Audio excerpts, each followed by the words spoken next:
My name is Oliver, and I'm grumpy. Yeah, got a smoothie today? Wrong one, so I'm just raring to go. Alright, so I'm playing a game that actually makes me happy. Unlike smoothies that are wrong. Yeah. And it's called Spintires. It's really, really, really fun. It's more or less, I guess you'd call it a simulator. You are a logger that's trying to kind of navigate the dreaded Russian landscape. So quite literally, I'll make all the information in this video as fast as possible. You have to make it from point A over here, point B, boom, get your whatever shit you have to pick up, get it over here, fuel, logs, and then get it to your objective. What's so great about this game is that it's almost a perfect recreation of Soviet-era vehicles, and as maybe 2 or 3 people know, I'm absolutely enamored with all things Soviet-era for a myriad of reasons. But this game does a really, really good job recreating a lot of it. And so you kind of get to experience a lot of that without having to leave the comfort of your home. It's scary out there, huh? So a really quick overview of how the game works. So you got your truck, in this case my Jeep. Bottom right is where my stick shift is. Top right is auto, which is great if you want to get some speed, so it automatically shifts for you. But the problem is once you get into this kind of stuff, it downshifts for you by itself and you come to a complete stop before you start going again. So I like to keep it in manual, which is kind of finicky. There we go. So here's first gear. And then once you get going fast enough, you can kick it up into +1, which is a higher gear, but what it doesn't do is downshift for you, so you get to keep that kind of speed. Which is great because it kind of mimics these actual vehicles in real life, which is one of my favorite parts. In this case, they call this truck A-469. That's not what it's called. Obviously, in real life, it's actually a UAZ 469, UAZ-469, which is kind of a... It was made in the 1970s, and they made, I mean, hundreds of thousands of these things, but it was a replacement vehicle for the previous Gaz 69, which was a similar Jeep, just obviously just a little bit outdated. And once the Cold War started, they had to, they kind of revamped all of their industry to kind of suit the war. So they worked really hard, and this Jeep was great because it was just so cheap to make, and it's a really, really basic design. So when it came to fixing the damn thing, almost everybody knew how to do it. It's a straight 4-cylinder 2005 cc thing engine, so really basic. Just it's a really, really cool car. I wish you could buy them in the States, but you cannot. They make a UAZ Hunter, which is a civilian variant, but they're only sold in China due to smog reasons, obviously. I mean, this thing is just horrible for the environment, which is one of the reasons why it's such a good truck, just because there's a lot of utility to it. Nice. But we're going to leave it and move to my favorite vehicle in the game. They called this Type C-4320. Obviously not what it's called. Again, it's actually called a Ural 4320. It's six-wheel diesel engine truck. I forget how big the engine is, but it's freaking ginormous. And Ural is actually still a company in business today, and they still produce these trucks. This was designed in the 70s as well. I don't know what date, or what year exactly. But it's just one of the best. It's got like 4 feet of water clearance. It's a huge truck. And for like civilian use and stuff like that, it's used as like garbage trucks, fire trucks, just almost anything you could ask for. So I can load up my logs now. Gadoosh. If I really felt like it, and you get extra points in this game, you can use the manual login. It's fun, but it takes forever, and it's just so finicky that it's not worth it. When you pull it out, you can pop out your anchors and hold yourself down. Don't need to do it now, so you know what? Let's get going. So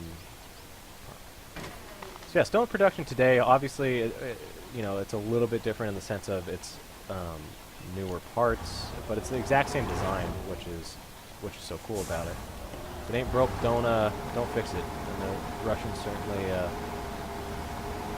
don't change much. Just because it did such a good job making reliable, durable. I mean, these trucks, I mean, most of them are from the 70s that they're using today, at least for, you know, private businesses and things like that. But it was originally designed for something called a BM-21 Grad missile launcher, and that's kind of the quintessential, like, oh! Almost flipped. Yeah, just on the edge of your seats, huh? Which is, the BM-21 Grad missile launcher was a 122mm round launcher that is like what you see on the back of those trucks where it's just like a big box filled with tubes, and it's just shooting missiles out like crazy. They can shoot all 40 in 20 seconds, which is insane, because that was the new one they made during the Cold War effort to replace the 140mm rocket launchers that they had before, but obviously this round was a little bit smaller, but just as effective, especially because they had so many more rounds on it.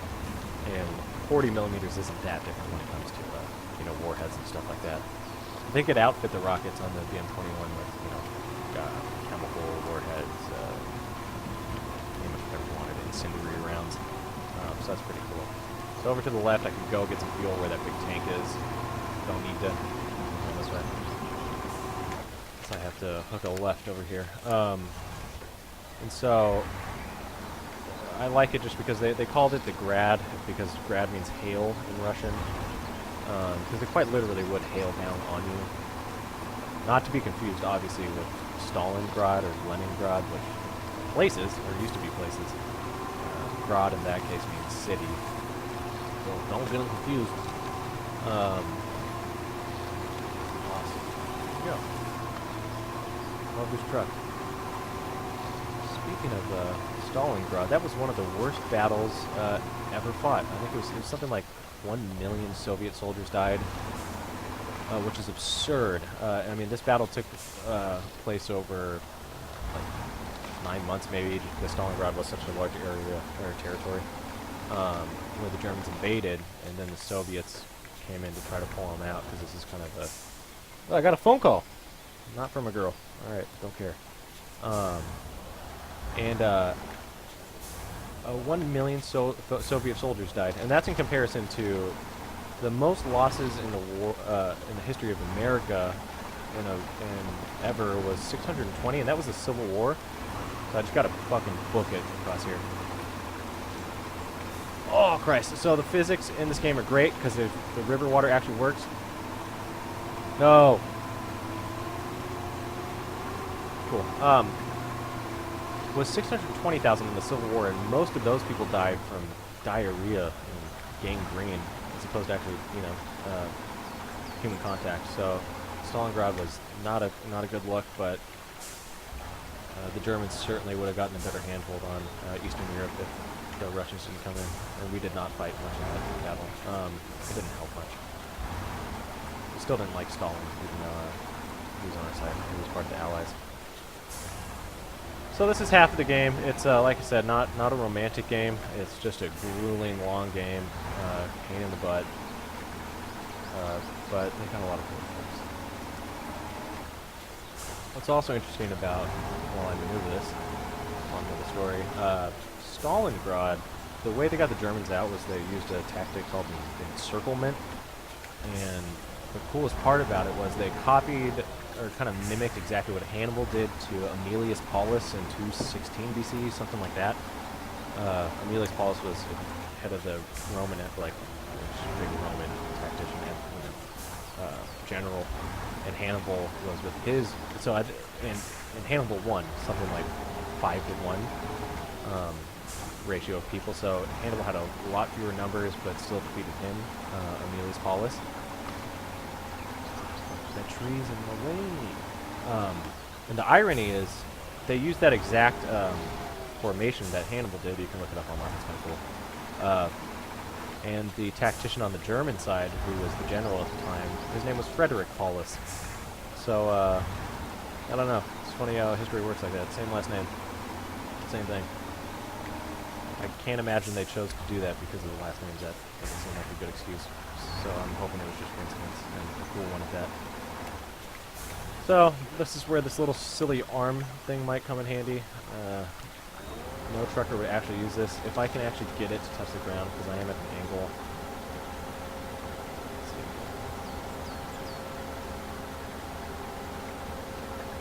See, the problem is I'm just starting to dig myself in, which is never a good look. Yep, it's not going to reach. So I'm just going to throw caution to the wind. Let's go.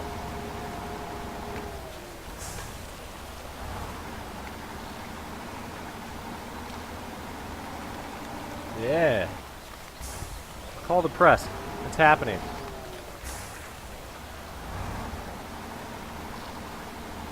So this truck is great, and I've been saying a lot of really good stuff about all Soviet vehicles. They're not all great.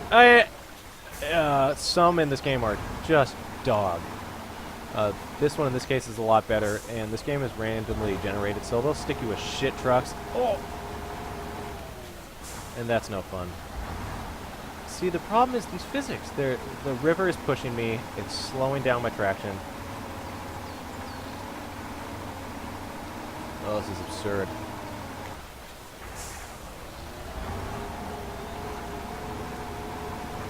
Well, woo! I'm gonna finish my smoothie. Anyways, this game is $30 on Steam. If you just wanna hate yourself, get it. It's not bad.